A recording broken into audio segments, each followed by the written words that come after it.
Good evening. Thank you for coming. Welcome to our September 24th, 2015 council meeting. It is 7:30 p.m. sharp. Mrs. Arcisi, will you call the roll? Ms. Darrow. Here. Mr. Engel. Here. Ms. Hannigan. Here. Mr. Molnar. Here. Ms. Telly. Here. Thank you. I would like to now ask everyone, please stand, remove your hats as I invite Council President Rita Dara to lead us in the Pledge of Allegiance. When Rita's done with that, Terry Hudak will be coming to the microphone to say the prayer.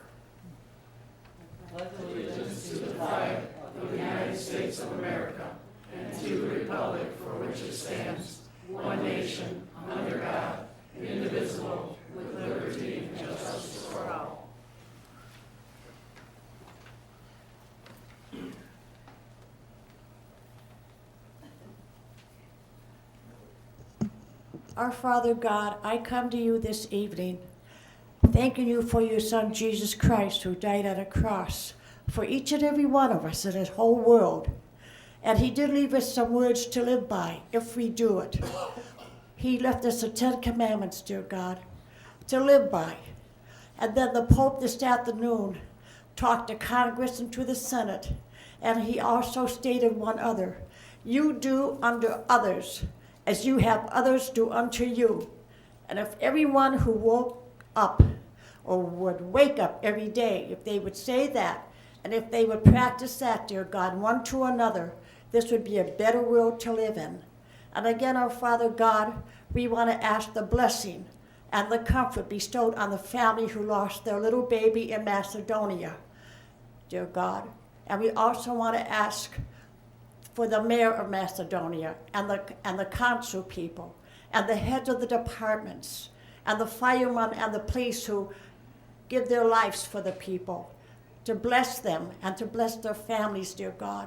And we also want to ask you to bless each and every individual here this evening and bless all of their families. And we're going to give you all the praise and thanks in our precious Son, Jesus. Amen.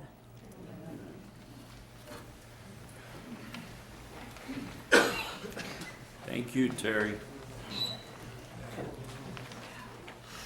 All right, next on the agenda, I do have a proclamation this evening, and let me read that to you.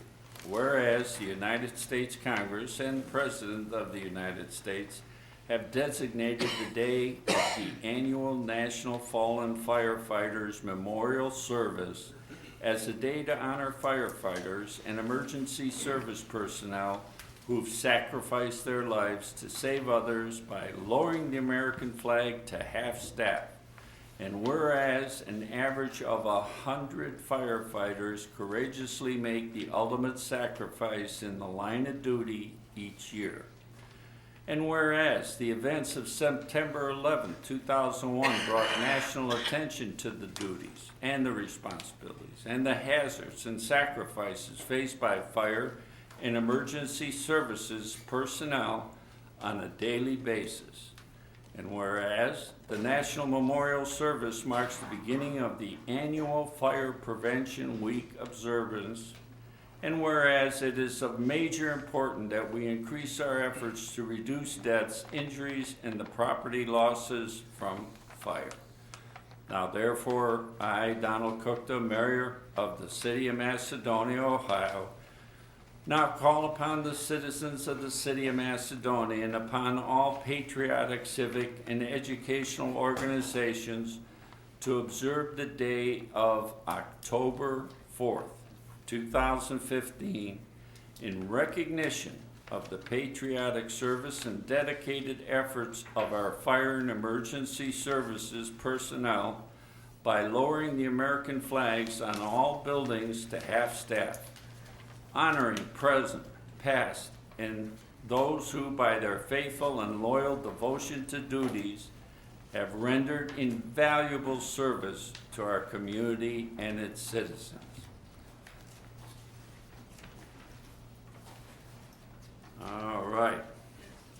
Next, we have acknowledgement of the financial report, please. Do I have a motion? Yes, Mr. Mayor, I move that we acknowledge the receipt of the financial report for August 2015. Second. All in favor? Aye. Opposed? Moving on to comments of the public. All right, now, we ask you to sign in. We have some people that are signed in this evening. We always have a sign-in sheet right there at the door. Don, I believe there's minutes. Oh, I'm sorry. I don't have that here. That's okay. All right. We have minutes this evening. Do I have a motion to accept? Mr. Mayor, August 27, 2015 minutes, Josephine, section 508, it needs to be changed from foreign to homeowner. That's all on that one right there. So I make a motion to approve the August 27, 2015 minutes with the change of line 508 from foreign to homeowner on that one. Can you expound on that so I know what you're talking about, please? Well, it says here, Line 508. yes, line 508, and it says stated here that established business and a homeowner. Josephine has, it is stated here that an established business and a foreign who was asking for help. It needs to say homeowner, that's all. Typo. It's just a correction. That's all right, that's all right. Just making Okay, sure. thank you. Second. All in favor? Aye. Abstain. Motion passes. Thank you. And I think there's one more. Yeah, there was Right. I the- make a All motion right. to accept the minutes from the September 10, 2015 public hearing. Second. All in favor? Aye. Opposed? Now, we can move on to comments by the public. And as I was saying, we ask you to sign in.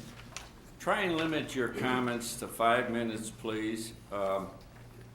We have always asked our people to come to the front here, use the microphone there behind Mark, and state your name and address.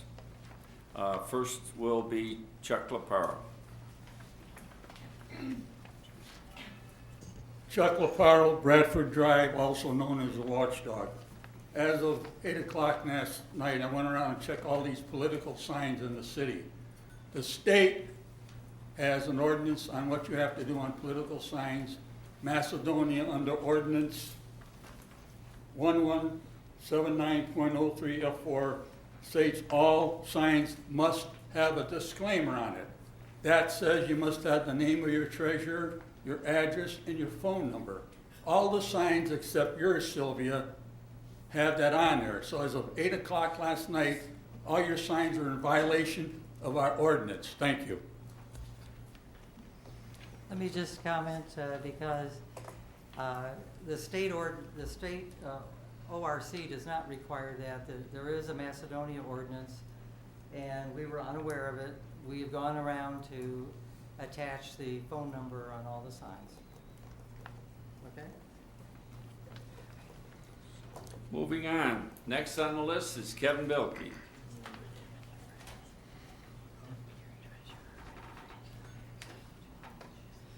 I've spoken here at council meetings a few times as a resident of Macedonia, a few times as the president of the Lake Forest HOA. Tonight will be the first time I'll be speaking as a candidate for Macedonia City Council. My name is Kevin Bilkey. I live at 7995 Brook Circle. A few weeks ago at the August 27th council meeting, Ms. Starr referenced my website, bilkeyforcouncil.com, and challenged the authenticity of the conversation I had with the department heads of the city and no less than 15 other employees that work with the mayor and the council on a daily basis. I'm here tonight to ensure you that all those conversations took place and my website is 100% accurate of what was said by the people who work for our city. What Ms. Starr did not tell you in her rant was I was very open about my hopes that the people of Macedonia would not take my word for it, but instead talk to the employees of the city and ask them about their experiences working with this council over the last couple of years. I have no doubt they will echo what is written on my website, albeit some were more animated than others. All were somewhat frustrated by the lack of respect and teamwork, and most were embarrassed that our issues had become a joke to the surrounding communities. I again ask the people of Macedonia not to take my word for it, but rather to inform themselves by asking questions to those who work for the city and to form their own opinions before they vote on November 3rd. Ms. Starr was upset by what was written, and I too would be, but I want to remind her that a team of individuals can only achieve success when they tackle all the problems and obstacles that they face, not just the easy ones. With that said, Ms. Starr also believes that there are only two issues that have divided the council in an otherwise positive work environment. First, the termination of the finance director that has now handcuffed the city for almost a year. It is past time to be resolved. I again ask, can someone please rise above this and resolve this issue? Ms. Starr states she has only followed the charter, and I've tried to tell her that no one is arguing that she did not have the right not to uphold the termination, but I believe everybody agrees it's time to move forward. Please do what's best for Macedonia and find a resolution. Stop wasting our taxpayer money, which is also your duty as a member of council. The second and only other division Ms. Starr cited is the way the law department bills the city. Mr. Deemer's not here, but maybe at his next report, he can elaborate on the way the department is now billing the city, a change supported by only 3 members of council, and whether or not that change has saved or cost the city money. Those are 2 very important issues, but I want to remind Ms. Starr that over the last months, the council and administration have not agreed on a few other city-related issues. We currently have no permanent service director. As a few members of city council continue to hold up the mayor's possible appointment to the post, John Natavich must continue to wear multiple hats as the foreman of the service department and as the acting service director. With the winter season rapidly approaching, waiting until after the election to fill the vacancy may cost the city dearly. Mr. Natavich is born and raised in Macedonia, and with his experiences over the last several months, he remains a strong candidate. But if not him, then the mayor and the council need to work together to find a suitable person. Also, the council has disagreed on an amendment to the MOP program that would have helped Tory Blackburn's Blackburn Wills hire more employees. Sorry about that. Employees that would pay income tax to the city. Not being informed enough to share my opinion on the matter, I would only ask that the people of Macedonia talk to Tory Blackburn. Ask him how he feels about the situation. Ask him how he feels he was treated by Ms. Starr and Ms. Heineken. Ask him how he feels about some of the comments that were made during the process. Luckily for us, the Blackburns decided to remain in Macedonia, where they were born and raised. But I am not sure that we will be that fortunate when the next company is denied the help that it needs and is lured out of town. On a much lighter note, I was denied an appointment to the audit committee by a 3-2 vote, and more recently, Mr. Migliorini, a pillar in this community, was denied an appointment to the planning committee, again, a 3-2 vote. In lieu of time here tonight, I will stop, but there are plenty of other disagreements and lack of camaraderie as a whole.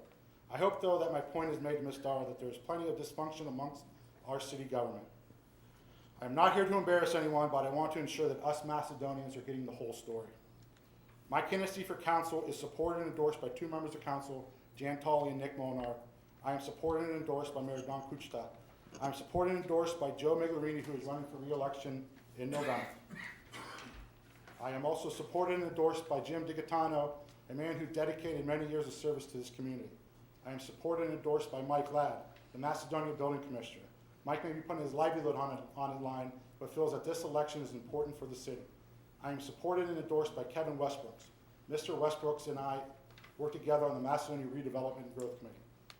I believe that all my endorsers believe in my abilities to be a leader in this community, but I am also not naive enough to know that these people are frustrated by the gotcha politics and the finger pointing that has fallen over the city. I believe they are endorsing me not only because they feel I will make a better counselor, but also because of the lack of teamwork and leadership from the current president and vice president. For the record, I've told all these people who are endorsing me that I will be no one's lapdog or puppet, but rather an independent thinker that will put the interest of the people of Macedonia first. Thank you for your time tonight. Moving forward, I hope that we can all work together as a team. We need to stop all this petty nonsense and make a decision, not what's best for someone who lives in Canal Fulton or anyone's personal agenda, but do what's best for the people of Macedonia. We deserve better.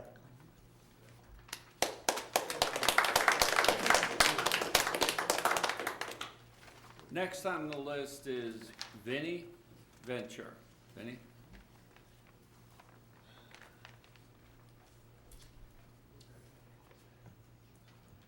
Good evening.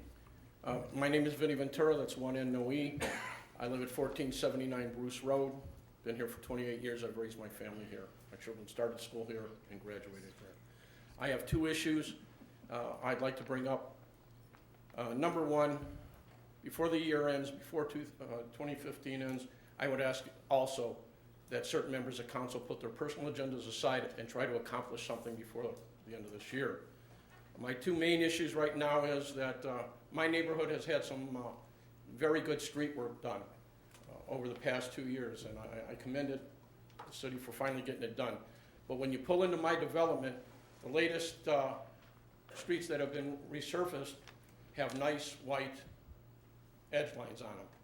And then you have 2 or 3 streets that are left over in that development, and they have nothing. And they stop right there at the pavement, wherever the newer pavement ends. It just doesn't look well. It doesn't bode well when I come home from work. When people come to visit, they look at me and go, what happened? They ran out of paint. So I just wonder what happened there, and if somebody could, your building commissioner or your city engineer or something, forgot to pay the bill. I don't know. Vinny, I did follow up on that because you're not the only one complaining. And I was told that a man was doing the job. When they were doing the job, they lost where they were at because somebody else was supposed to come out and finish, and they didn't. I apologize. They will be done. The engineer assured me of that. They're coming back. Okay, if he needs But to, it was a screw up. if they need to see where it stops and where it needs to start again, send them to my house. You I'll gladly betcha. walk around and take them through the rest of the I night. apologize. I for need that. the exercise, Yes. okay? I will Okay. gladly do that. All right. My second issue is if anybody's gone through Macedonia Commons lately, again, the building department's not enforcing. No trucks, no RVs. Looks like Streetsboro used to 25 years ago. Looks like we have a truck stop in the middle of town. It's terrible, I agree. okay? Drive through there on Sunday on my way, or on a Sunday. Driving through there on a Sunday on my way to a gun show. Have to go to 271 from 82, cross 8, 271 southbound, okay? There's nothing worse than seeing and I apologize for what I'm gonna say next, but a woman sitting at a plastic table in curlers drinking her coffee. Okay? If I wanted to see that, I'd stay at home. Okay? That sounds like a yogiism to me. So if we could please get the building department to have the property owners post the signs properly and get this enforced. It looks terrible. It's just, and it's daily, but weekends are the worst. If you go out at all and go shopping or cut through there at all to get to the 271, it's just terrible. And I've helped the city work on this. I presented a package a couple of years ago, which Joe Deemer, our law director, says was in fact true because I worked for the Village of Oakwood, and he's the one that put that ordinance together. So if it's properly posted, it can be enforced with no issue at all. And if the city's hurting for money, the fine is really big. Well, let me have John address that for you, Vinny. He don't need to address it, okay? I don't want to put the police department on the spot. It starts with the building department. They need to get the property owners to properly post their signs. Police department can't do a thing about it if it's not properly posted, and I can tell you that from experience also. He can send a car in through there every hour, every half an hour, and it doesn't do any good if it's not properly posted.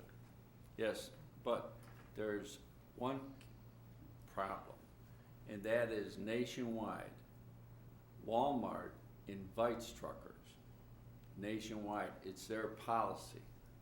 So if you have a trucker that has never even been in Macedonia before, he sees a Walmart, it's their policy to allow truckers to spend The the night. city has an ordinance and it's Yes, properly posted. you're correct. Okay, the only trucks that you really have an issue with are truck drivers that are out of hours. You can't put them back on the street.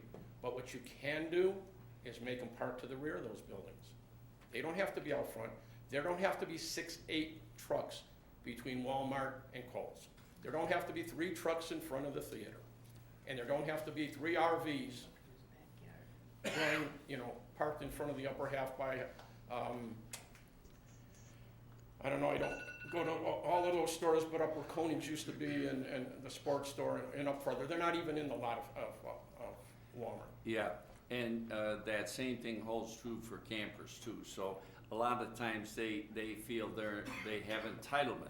In Macedonia, they do not, and we will do what we can to follow up and enforce it with more signage for you. I promise you that. Thank you for your time. All right.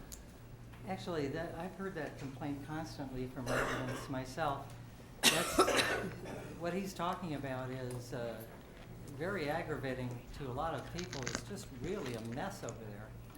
And I'm not sure why this has been so difficult to deal with. Well, Mayor, we have been enforcing it when we can. There are issues with some of the signs up there. We have been working with the management company. Unfortunately, developers owns a portion of the property. They don't own another portion.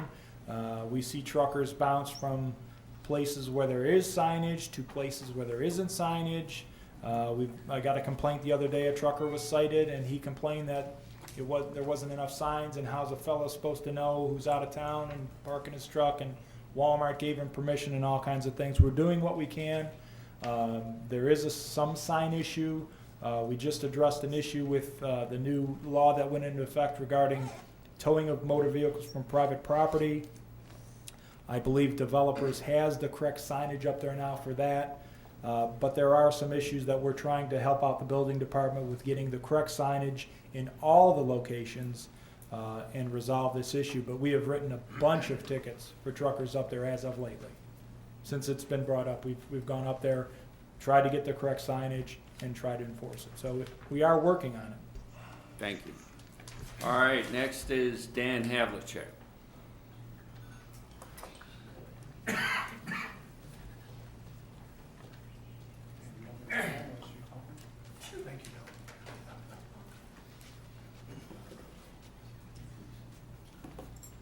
Yes, my name is Dan Havlicek. I've been here a few years. Everybody knows that. I won't go over that again. To make things a little lighter for a moment, this was in my American Legion magazine this month. I thought this was cute. This is not directed at any particular person, understand. Politics is the art of looking for trouble, finding it, misdiagnosing it, and then applying the wrong remedies. What can I say? If it fits, it fits. Now, the other thing I wanted to mention, Mr. Mayor, I want to thank you very much because in the time you served this community, you were here. You said many times in the various places that we had problems, you said, my people are here and available 24/7. And you said you were also here 24/7. Thank you very much for that. There were issues that you solved because you were here, okay?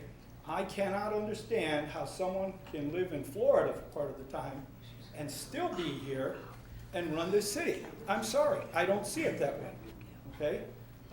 Again, thank you for being here. I know you took vacation, I know you were entitled to it, but you took your 2 weeks or 3 weeks or whatever it is and you came back, okay? You fought the snow just like we did. You fought the weather just like we did. You had to fight through, get out of your driveway to come down here to do your job. Again, I thank you for that. Now, another issue that I wanted to bring up. My grandmother and grandfather moved here in 1958. They never had their driveway plowed for free. They never had their garbage picked up for free. They never had their gutters cleaned for free. They lived here from 1958 until my grandmother passed away in 1987.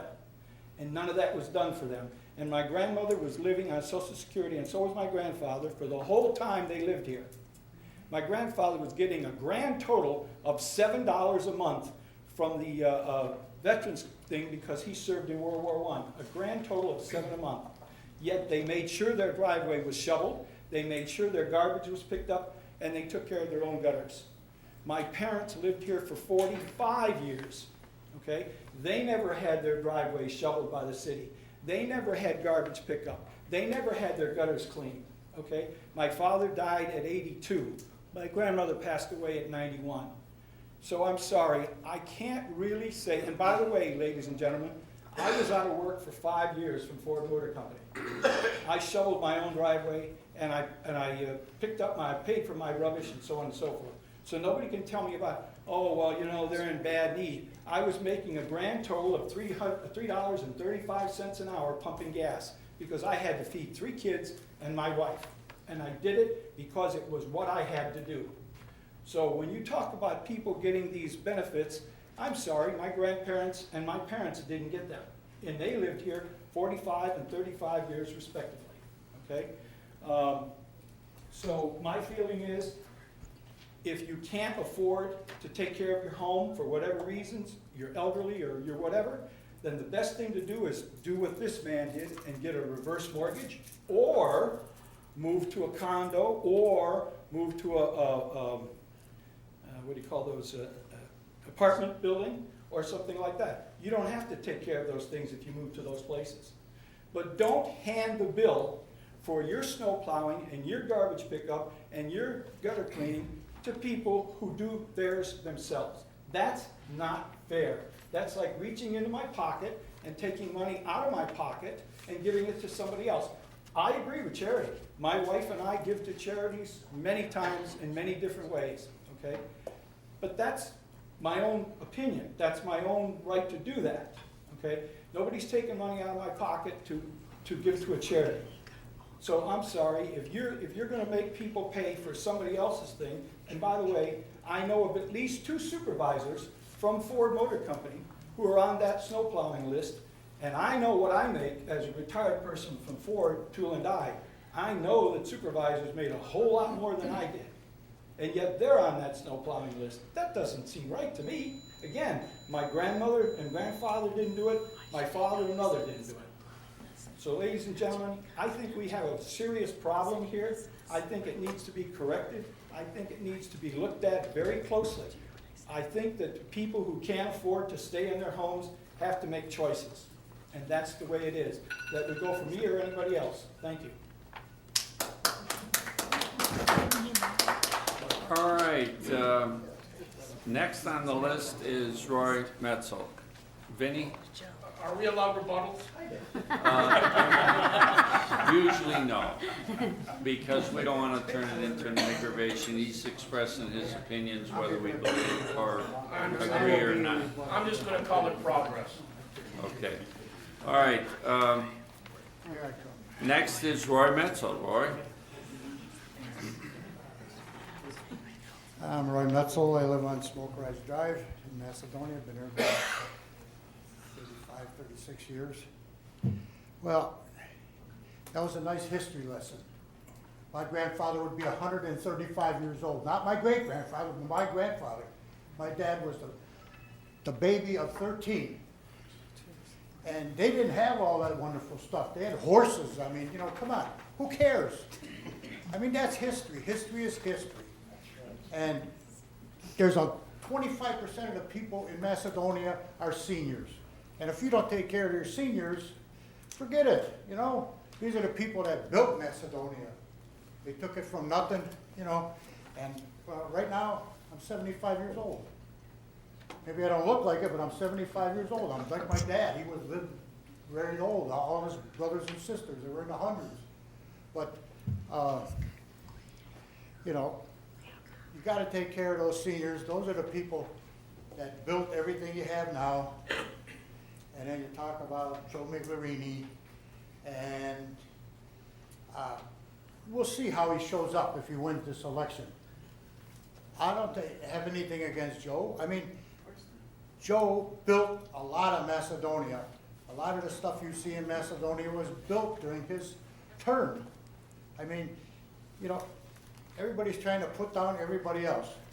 Now, when Joe was the mayor, Joe and I had some good times in this old place where we had council meetings when they tried to put a golf course across in Longwood Park, because I think Longwood Park is a park and it doesn't need to be commercial. And I fought like hell. I still have all the newspaper clippings about putting a golf course on both sides of the street.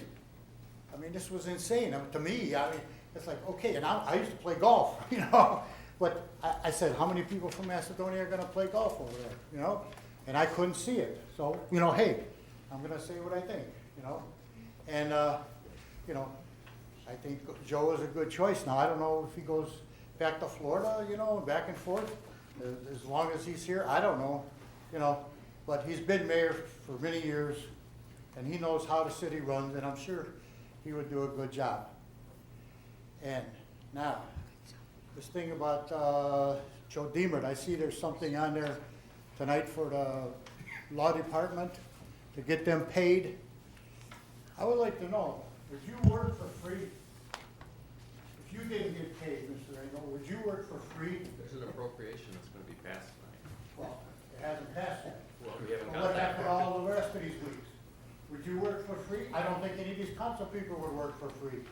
And he's not. You know, come on, you know, if you don't pay your bills, they shut off my electricity if I don't pay them, you know? They don't say, oh, well, you know, first reading, the second reading, third, no, they say, you're gonna, you know, so, that's the thing. And, you know, I've lived here a lot, and, I've loved this city, I really do, that's why I moved here years ago. And I raised my family here, and now they're scattered around, my daughters and other places, but I think to bring up the past, and, you know, that's fine. I mean, that's a history lesson. But yes, we didn't have those things way back when. But why would you punish somebody that physically can't go out there and shovel snow and say, oh, well, go to a condo? Have you priced the condos lately? They can't afford to go to a condo. And if they can keep their house running and that makes them happy and healthy, so what is it, $200 or something like that to plow their drive? So be it. Look at the weather we had last year in February. Are you kidding me? I mean, why punish them people just because they're old and they can't shovel things? I have a heart condition, so I can't shovel. I'm not gonna die in my driveway. But, you know, don't we hire a guy to plow the drive? And there's nothing wrong with that. And we've been looking around for houses because I'd like to get a smaller house on one floor. I got too many steps. I got a big colonial. But, you know, we look around and we see these places and we can't hardly even afford them, you know? It would be nice to go there, but, so I think, you know, as far as, I hope you're gonna pass that thing for the lawyers today. I know it's on first reading or something, but, you know, I really like to see more cooperation between everybody here. And, you know, oh, I guess it's my time, huh?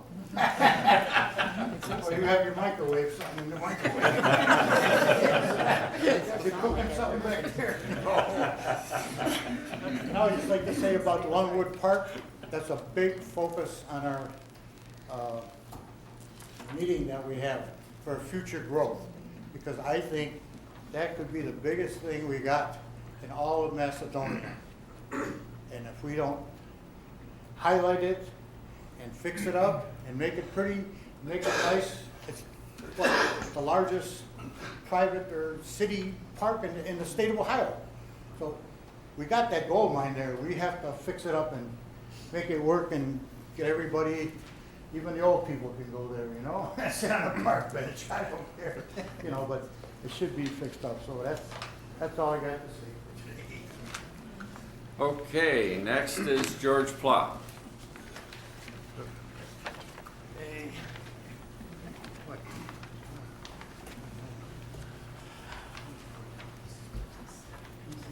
Hi, my name is George Ply. I live at 1308 Timberlake Drive in Macedonia, Park of the Estates. And I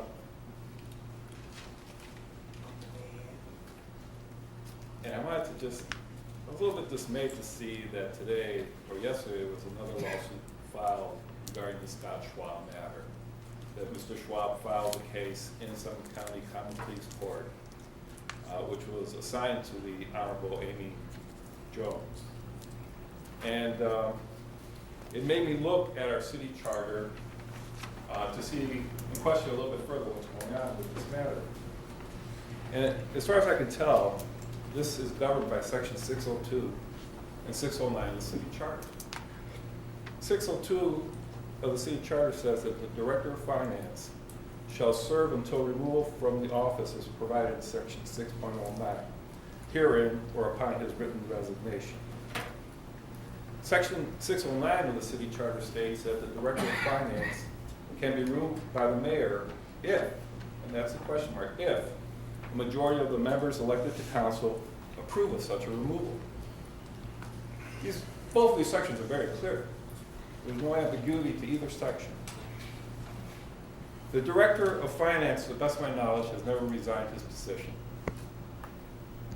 To the best of my knowledge, city council has twice rejected the mayor's attempt to remove Mr. Schwab as finance director. And at no time has any section 602 or 609 been satisfied in order to remove Mr. Schwab from office. So there's absolutely no grounds or no mechanism for which a mandamus action would apply. And yet, we are all well aware that the law director started a mandamus action against 3 other members of council. Mr. Milkey is right. This should stop. And we should simply follow our laws. They speak to what we're supposed to do, not what we want to do. So I would ask that if you cannot stop your bickering, and if this is going to continue, that one, the Deemert Law Firm should not be in the middle of this. The city of Macedonia should not be paying the Deemert Law Firm to handle this case for the city, because there is an inherent conflict of interest, as most of the allegations in this matter are clearly directed to a criminal investigation that Mr. Deemert started, and to allegations of advice that he's giving to members of our departments. But Mr. Deemert can't give that advice if he himself is a defendant in a lawsuit.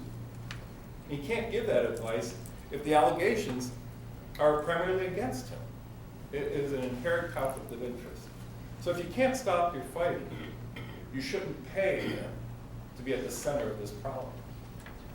Also, I cannot, as an attorney, and I have my law practice and I have 4 people working for me and I'm pretty busy trying to keep them happy.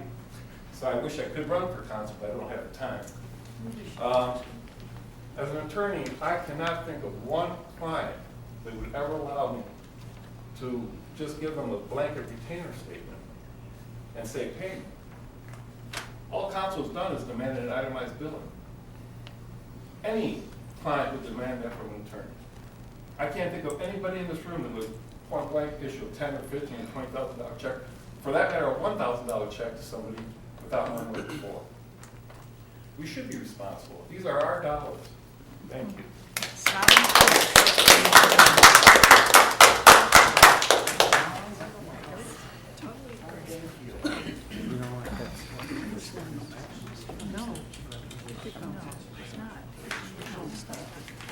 We'll get to legislation. Next is Joe Miglerini.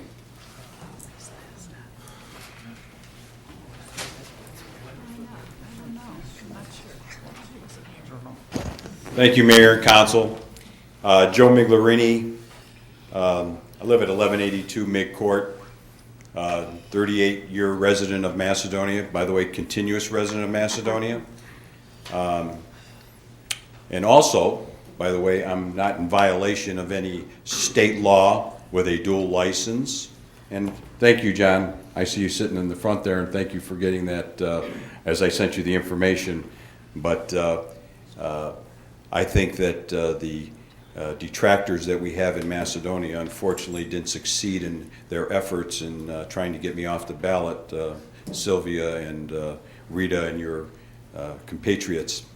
So, and unfortunately he's not here to answer himself, Mr. Miller, who refuses to answer to the paper as to why he brought an action, but obviously he didn't succeed.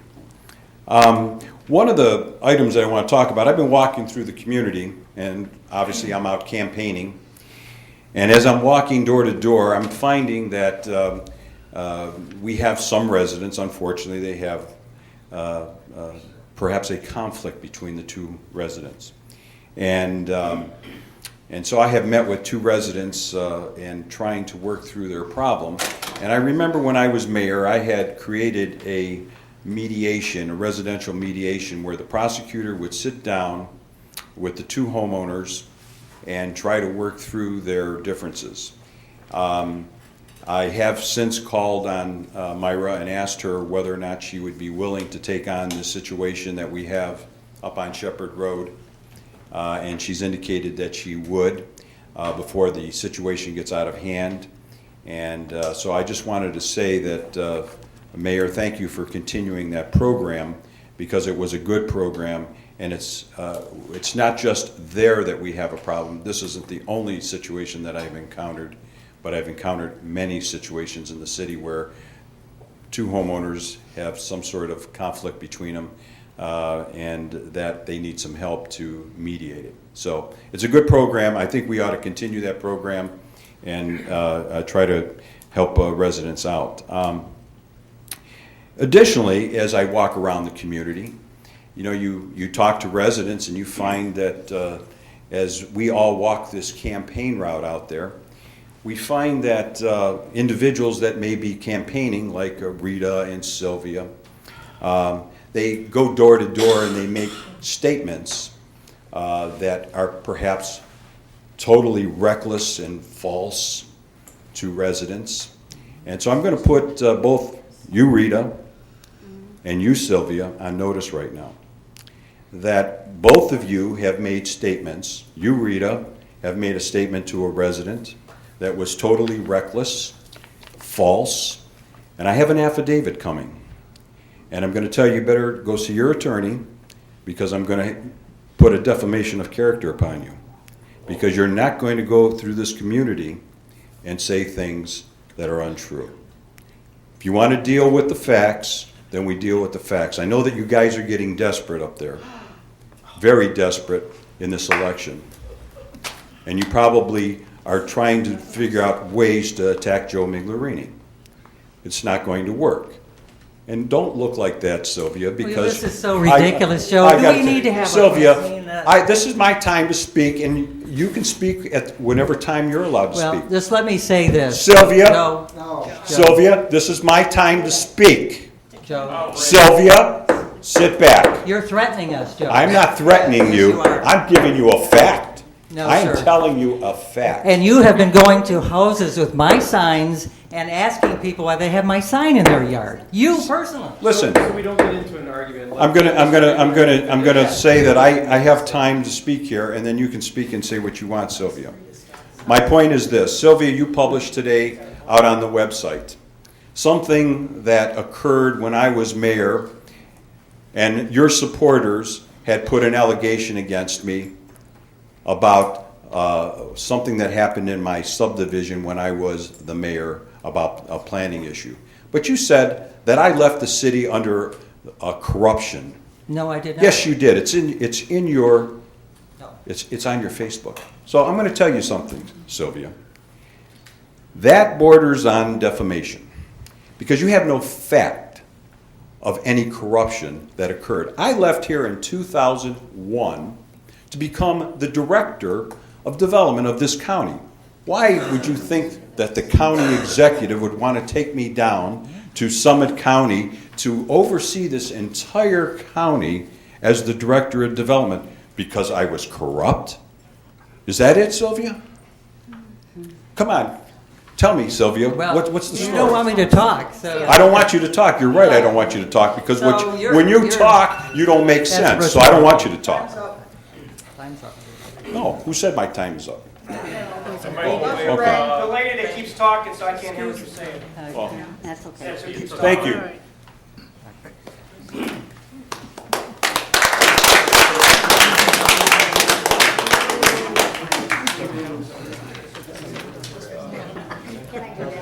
With that, that's the end of public comments this evening. So we're going to move forward and go right into pending and/or new legislation. And we're going to start this evening with ordinance number 52, 2015. Excuse me. We're going to start with ordinance number 52, 2015. First of all, I'd like to make a statement about 52, 2015 is the ATV, snowmobiles, off-highway motorcycles. I was assigned, Josephine, huh? there's a lot of talking going on. It's very difficult to hear you.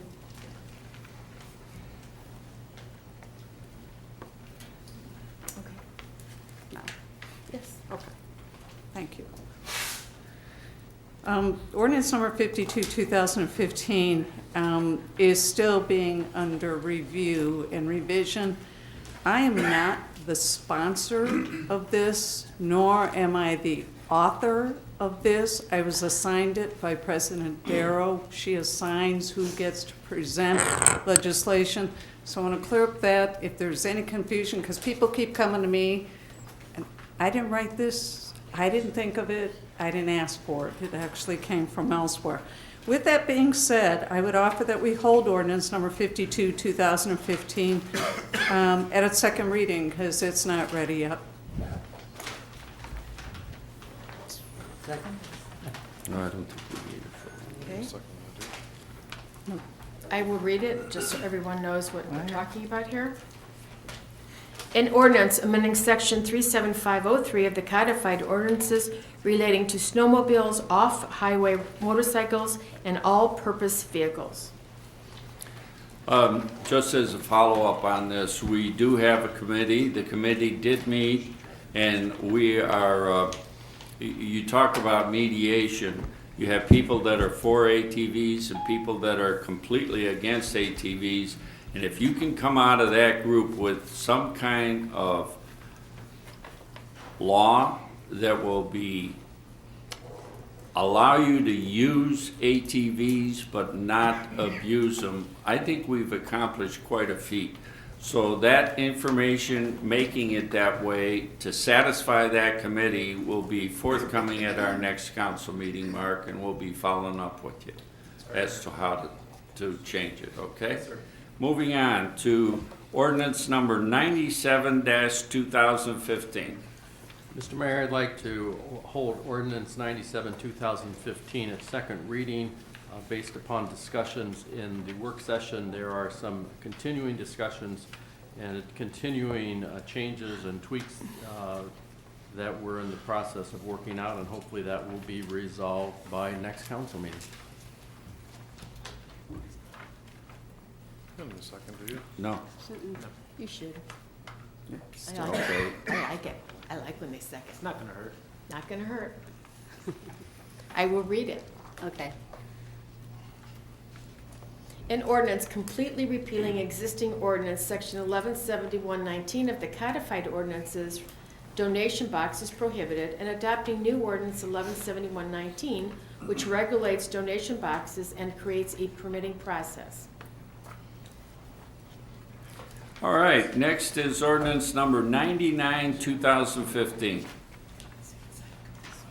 Mr. Mayor, I'd like to offer ordinance number 114, 2014 for its third, it's ordinance number 99, 2015 for its third reading by title only, please. Let's have a second. Second. I do Now, need a second. Josephine's happy, and I am Well, no, too. I don't really need a second. Okay. That's a charter thing. An ordinance providing for a senior snow removal program for the 2015-2016 winter season. And what's your pleasure? Mr. Mayor, I move that we pass and post according to law ordinance number 99, 2015. Second. Roll call. Ms. Darrow? Yes. Mr. Engel? Yes. Ms. Hannigan? Yes. Mr. Molnar? I'd like to make a brief statement before I vote on this. I think I've mentioned this publicly before, but I think as a council member, as a community member, taking care of your seniors who are less fortunate is part of our duties here. Unfortunately, around 5 years ago, my grandfather went outside. He could not afford to pay someone to shovel his driveway or plow his driveway. He slipped and froze to death. I live with that every day. Something like this resonates with me because I think it's something that's important for people that are less fortunate to have this. And when you see your dead grandfather in the driveway frozen, this one hits home. So I absolutely vote yes for this. Ms. Tully? I think we need to remember that our seniors who own homes still pay real estate taxes. There's no free ride. We get a very small portion of that, but that small portion would pay for snow plowing for them. Some seniors still pay taxes out of their Social Security. I've been looking into that because, yeah, I may be looking into doing that next year. They pay taxes out of their pensions. So when I asked the mayor tonight, if I put forth my income, do you look before tax or after tax? It's pre-tax. And anyone who's been in the working world know you take your pre-tax and you go, wow, and then you look at your post-tax and reality sets in.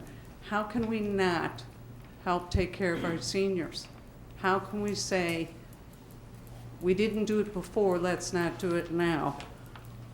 There also was some information from Independence. They have a great program, 60 and older. You pay $25. You're plowed. Maybe we ought to go that route. I'd fit into that.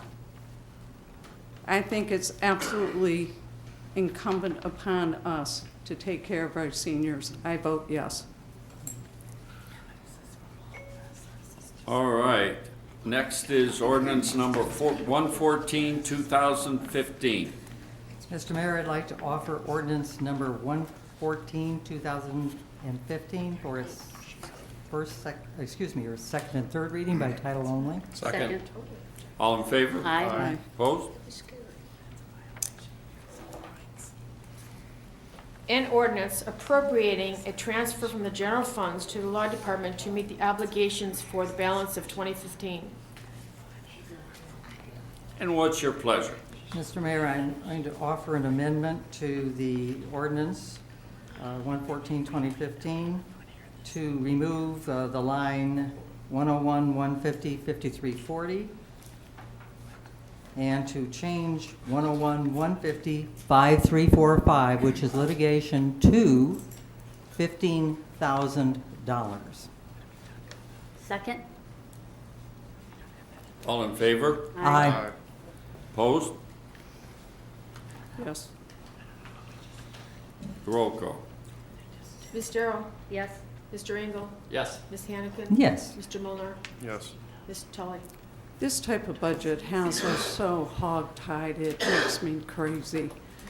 The line item that we're removing, remember, this is the end of August dollars, so you have more than a quarter to go. That line item's already at 72%. I don't have enough money to get through that, so we're gonna have to revisit this again next meeting, and the meeting after, and the meeting after. The other one for the litigation, we're at 96.98% as of the end of August. How do we get through the end of the year? We're gonna have to meet every meeting. When you do a line item budget, you have hog-tied your department heads from being able to perform their job. You know, the question that was made earlier, would you do your job for free? No, I wouldn't. That's why I vote no. And what's your pleasure? I move that we pass and post ordinance number 114, 2015 as amended Second. and post according to law. Second. Did you hear that, Josephine? I did. Okay. Roll call. Ms. Darrow? Yes. Mr. Engel? Yes. Ms. Hannigan? Yes.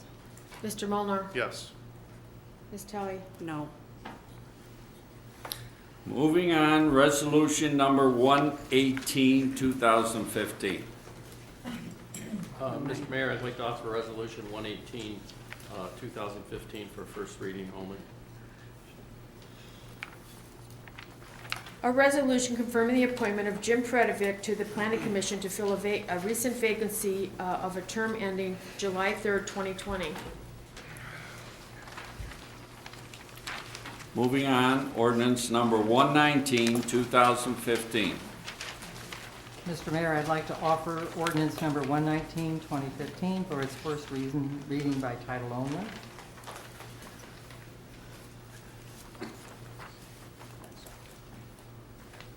An ordinance authorizing the mayor to enter into a collective bargaining amendment addendum with the collective bargaining units of the City of Macedonia to be effective January 1, 2016.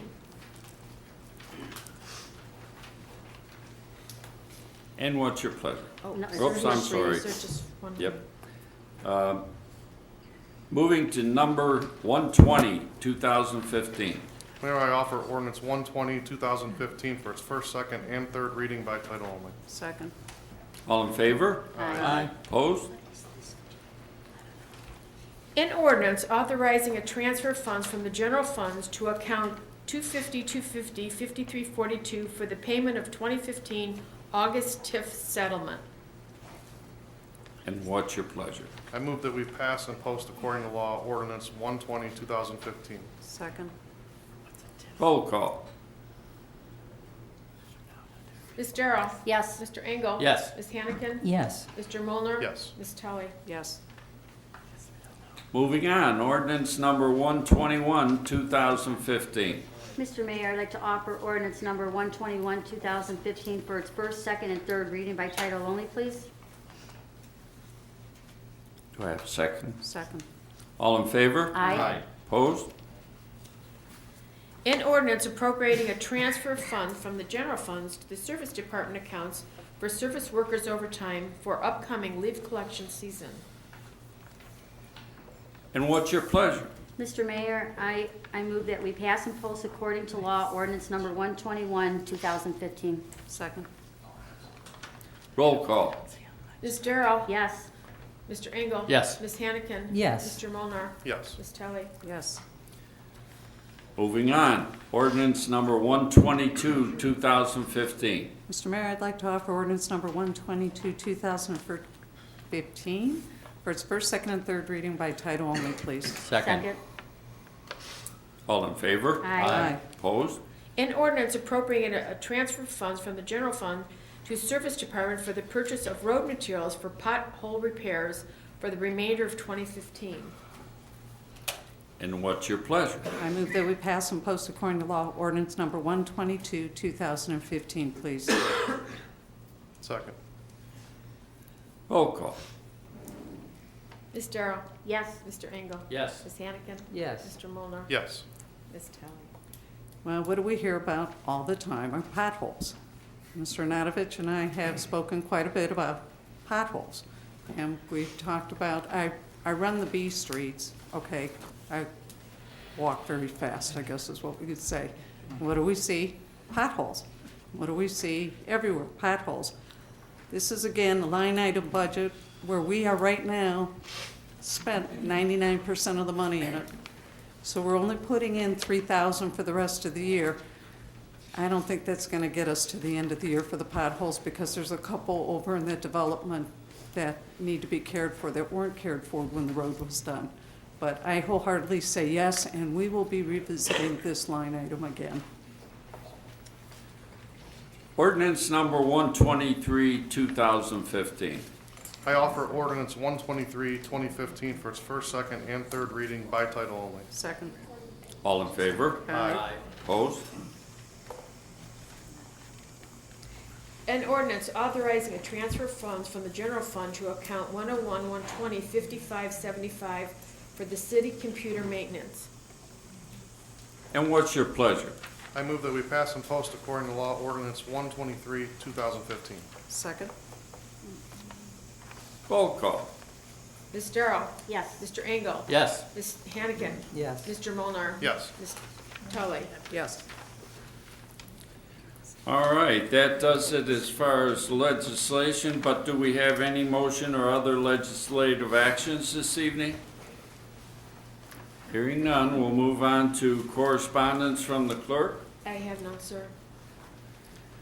Okay, we're going to get into the mayor's report, and I would like to start the evening by acknowledging a trustee from Northfield Center, Paul Boucher. Paul Boucher and I have known each other and worked together for a long time. We had an issue that came up when Sagamore Hills and Macedonia joined as far as dispatching. And there was a lot of harsh words and things that were said, and Paul wrote a letter to me and to all of council assuring us that he wants to work with us. He is not as they pictured him in that letter. Paul and I spent a whole evening together talking about it, and it's great when you can have your elected officials from different communities come together and try and work together and extend an olive branch. Too many times there's turf wars. Too many times there's pride. Too many times somebody wants to be the boss and the other person doesn't. So I would like to acknowledge and thank you for that, Paul. That was a very nice gesture, and I enjoyed spending some time with you and Mayor Nehas. All right. Now, if I can get my iPad on.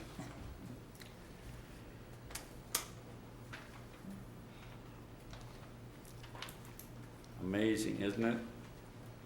So simple a child could do it.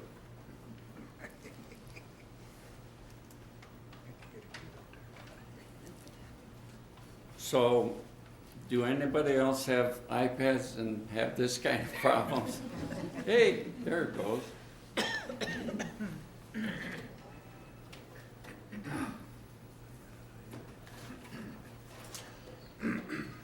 I apologize.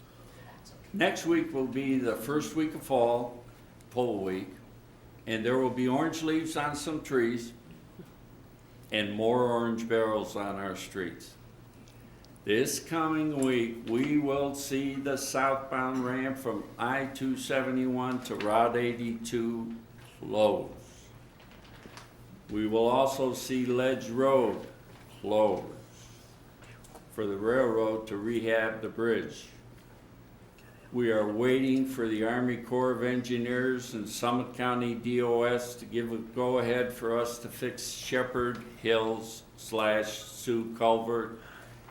It's such a simple fix, but because the sewer pipes are located there in the street and because we have a stream, then it starts to get bureaucracies involved, and those bureaucracies are the Army Corps of Engineers and the sewer district for the county. They don't move as quickly as your local officials would like them to, so I apologize that that street is still closed, but it's like pulling teeth to try and get cooperation sometimes. And our engineers keep on it, so they anticipate an okay any day now to proceed. The ramp on 271 that goes north, that was due to open at the end of the month. I can only tell you that I remember calling the water department and complaining about my water meter because I got one of the new electric ones and my water bill doubled, and I was very aggravated, and I said, you know, why? Well, your old meter wasn't very accurate. And they said, oh, well, how can we, this is how we can prove it to you. Last night at 3 o'clock in the morning, water was used at your house. What? You gotta be kidding me. Nobody was, oh, wait a minute, that was me.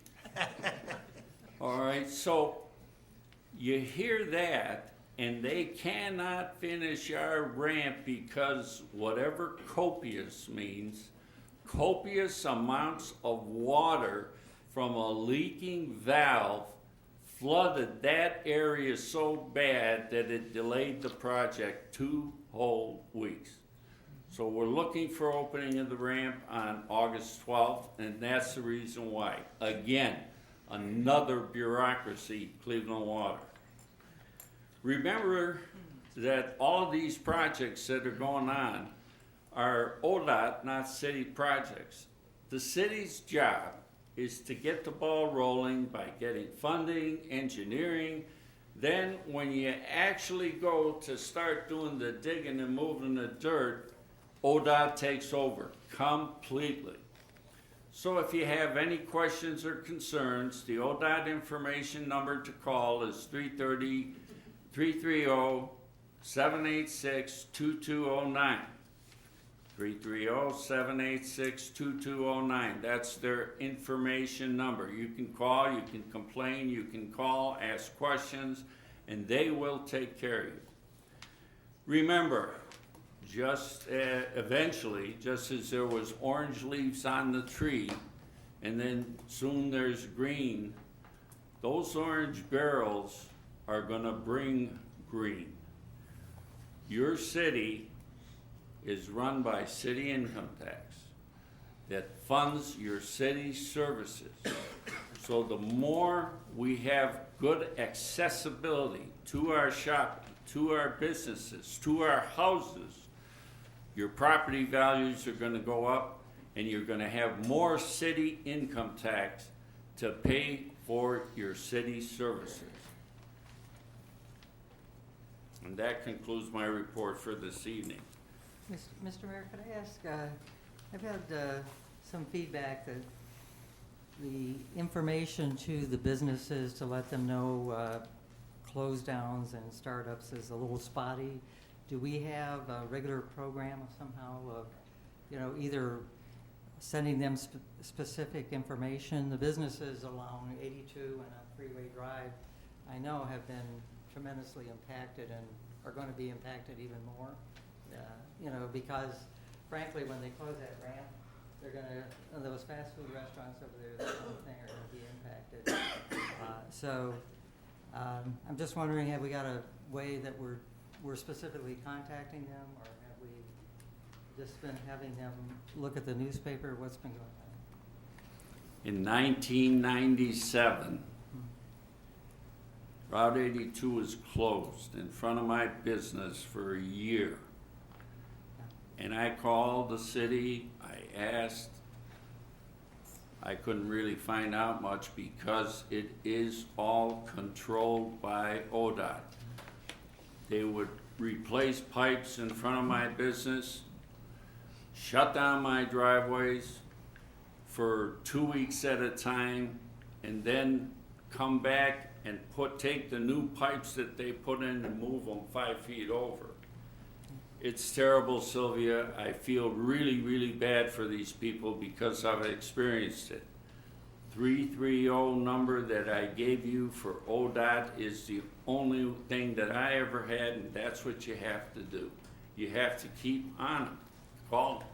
If you own a business here in Macedonia that's impacted, they do have feelings. They do try and keep you going, but sometimes they can't control things, and they call it work change orders. A change order can happen just like that. For instance, you're digging and you find a water valve that had been leaking for years, and it shuts the whole project down for 2 weeks. The only way that you can find that out is by calling ODOT, because the city has absolutely no control. In fact, most of the time, we're surprised by what they tell us. We shouldn't have to be, because we're paying the bills, but they're the boss. So keep that in mind. Any other questions? Hearing none, let me move on now to committee reports. Any committee reports? There's a Parks and Rec meeting on Wednesday, September 30th at the Recreation Center. The public is always welcome to come and voice your opinions and ideas. We're always looking for new ideas of how we can better use the parks and the recreation that we have going on there. So up at again, 7 o'clock on the 30th, the Wednesday. And we're upstairs. No, you don't have to get on the treadmill. You can come right in the back and come to the meeting. Are there any other committee reports? All right, we're going to go on to department reports, but first I have to say and introduce to everybody John Notavange. John Notavange, Nick Molnar told me once his name should be Canavange, because some people say you can't do it, it's not possible, and John gets it done. He's been doing a great job as our interim service director and as our foreman. And tonight he's joining us so that he can better answer any questions people might have and tell you what our plans are for the coming leaf season. John?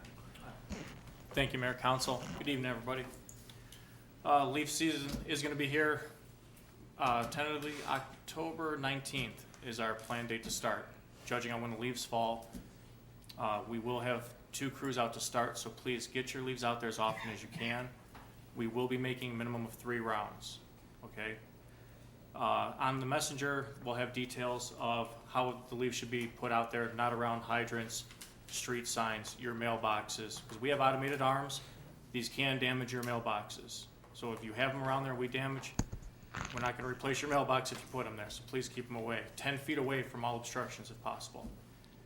houses with ditch lines, if you can get them to the street side, great. If you can't, leave them on your home side. Don't put them in the ditch, because any rains we have will flood the ditches and your culverts, and that'll cause a problem for you further in the future. Also, with the fall going on at this time, we have elections. And I'm gonna ask the candidates, I've gotten some calls for signs that are in the right-of-ways.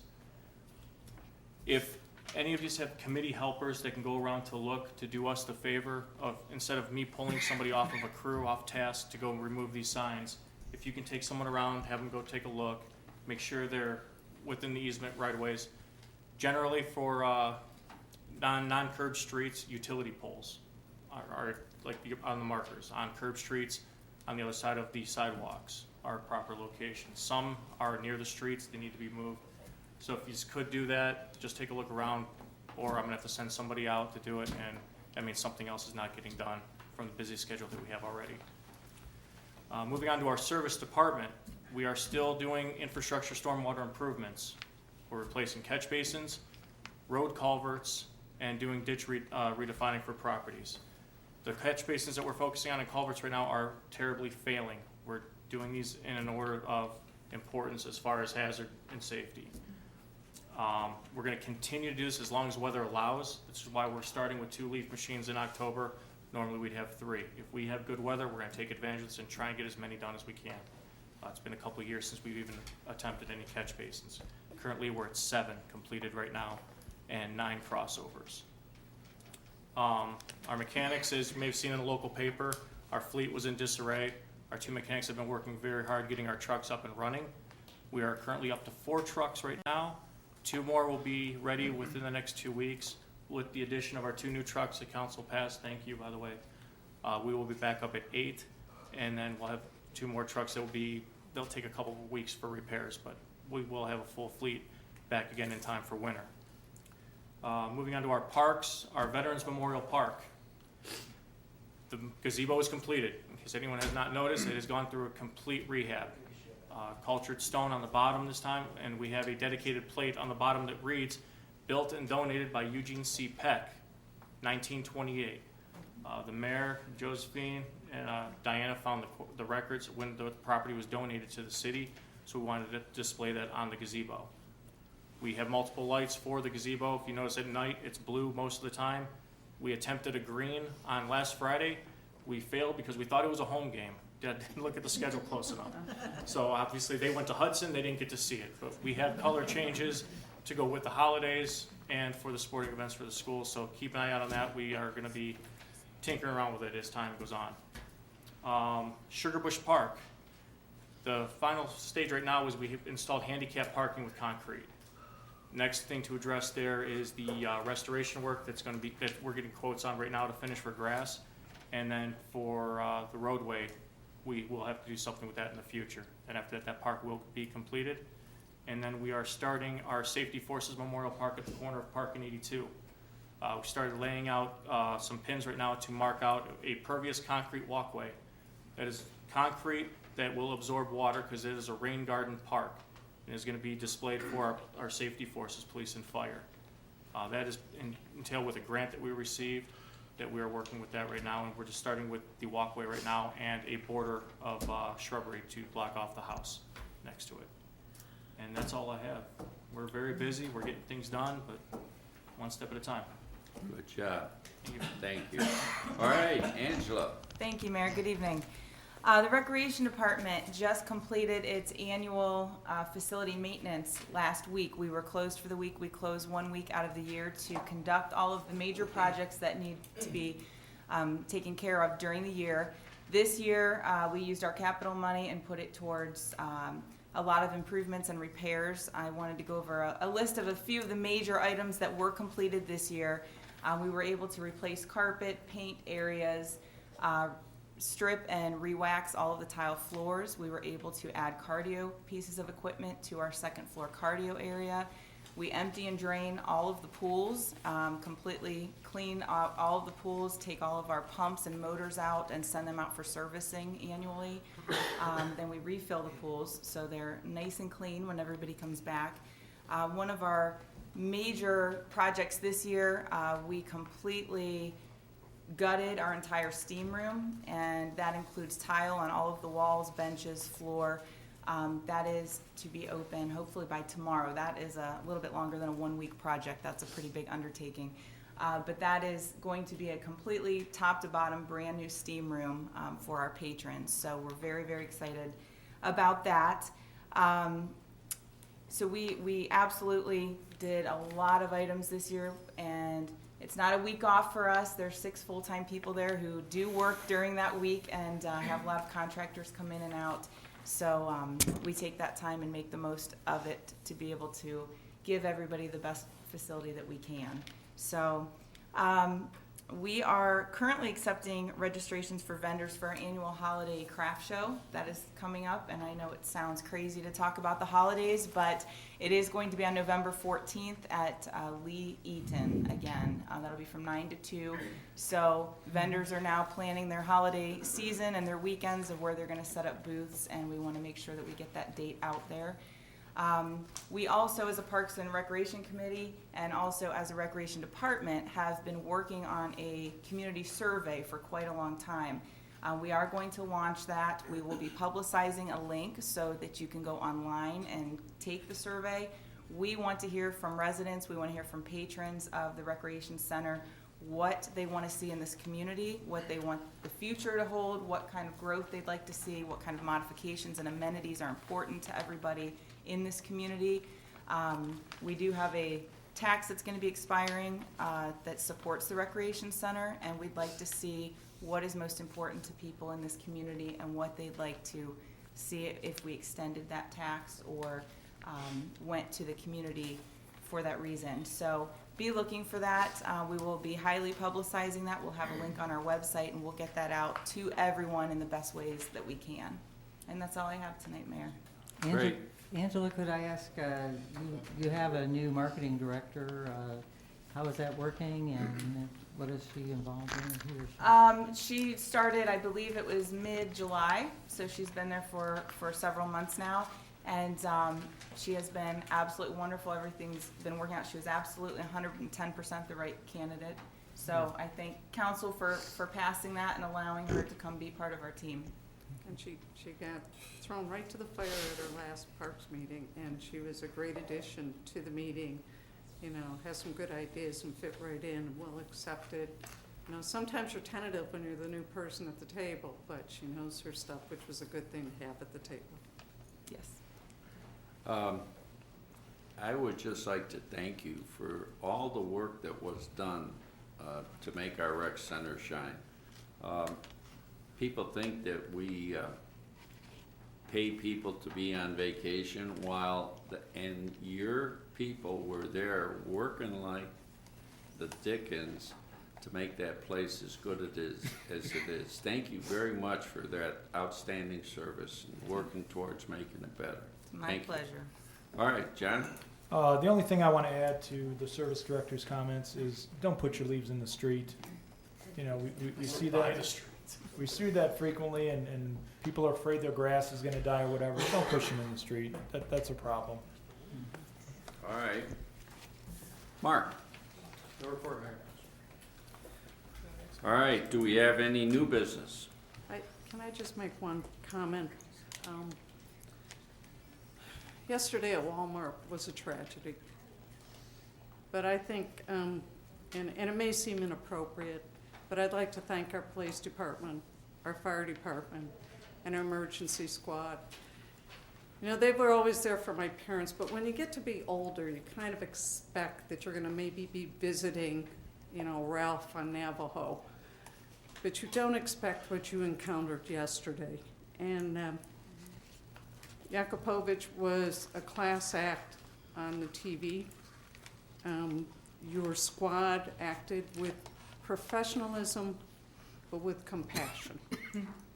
And I wish they were all here because I think everyone here would like to give them a big hug. I don't know how you go home and do that job and then go to sleep at night. So if you could extend our thank you, I would appreciate it. Yeah, I'm very proud of the job that was done. You could tell today at the crews that were there last night were working again this morning, and you could tell it's a weight on their shoulders, and it affected them. So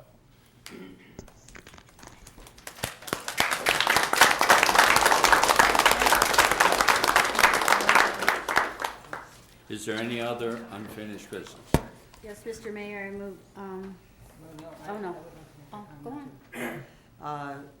And I thought we were under new business because you had asked about new business, but I just want to make a couple of comments about things that were said. One about the Blackburn Macedonia occupancy program.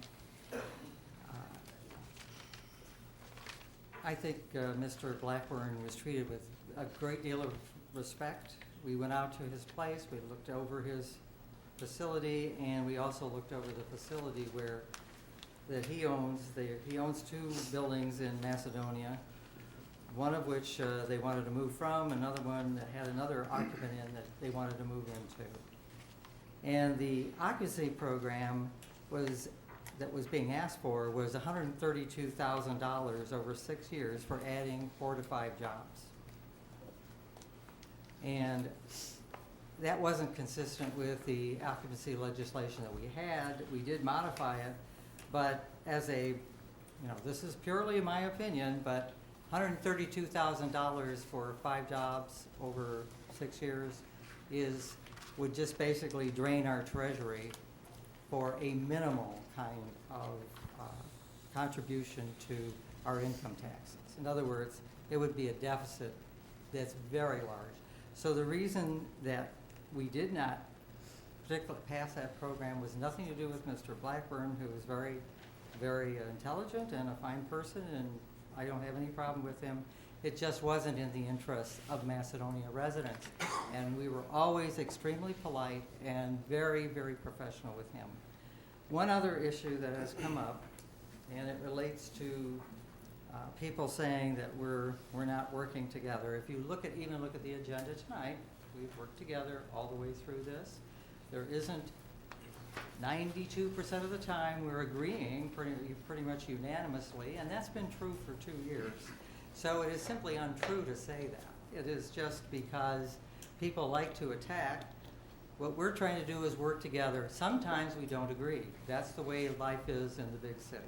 And let me just say something about the law department's case, because we received some emails recently on this. The law department is suing the council with something called a writ of mandamus to force us to change our votes on the removal of the finance director. Now, the judge has only ruled so far on what is called the accelerated writ of mandamus, which Mr. Diemert filed. And the judge basically ruled the following, and I'm going to provide this to the clerk because this has come up several times. Basically what the judge is citing here is the state of Ohio rulings on various aspects of writ of mandamus. And it says to be entitled to the writ, basically the Mr. Diemert, must establish a clear legal right to the requested relief, a clear legal duty on the part of the board and its members to provide it, and a lack of an adequate remedy in the ordinary course of law. And what she says in the last paragraph is that Mr. Diemert has failed to establish that it has a clear legal right to the requested relief, that the defendant council members have a clear legal duty to affirm the removal of the defendant from his director of finance position, and further, relator has failed to establish that it lacks an adequate remedy in the ordinary course of law. Or accordingly, relator's motion for expedited issuance of alternative writ of mandamus is denied. And that cost all of you taxpayers $5,000 to have the judge look at this and say, no way is that justified. So I'm just telling you, there's a problem in this situation that just doesn't relate to the payment of this law department. There's a problem with the way they're approaching their duties. So with that, if you want to go for the Rita, you want to go ahead? Yes, Mr. Mayor, I move that we make make a motion to adjourn into executive session for the purpose of discussing pending litigation. Second. Roll call. No, I'm going to be oh, you did say that, didn't you? Ms. Darrow? Yes. Mr. Engel? Yes. Ms. Hannigan? Yes. Mr. Molnar? No. And Ms. Tully? I'm the one who had asked for this, so I'm surprised you made the motion, but I'd like to ask Mr. Daddy, are you, I wasn't sure you were going to be here tonight.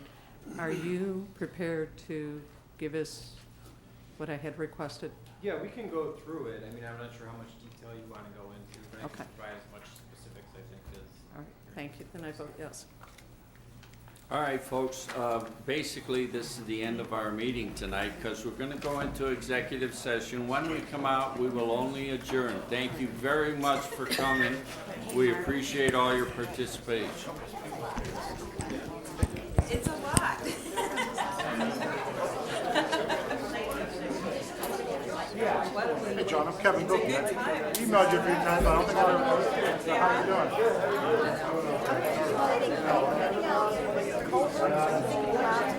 doing?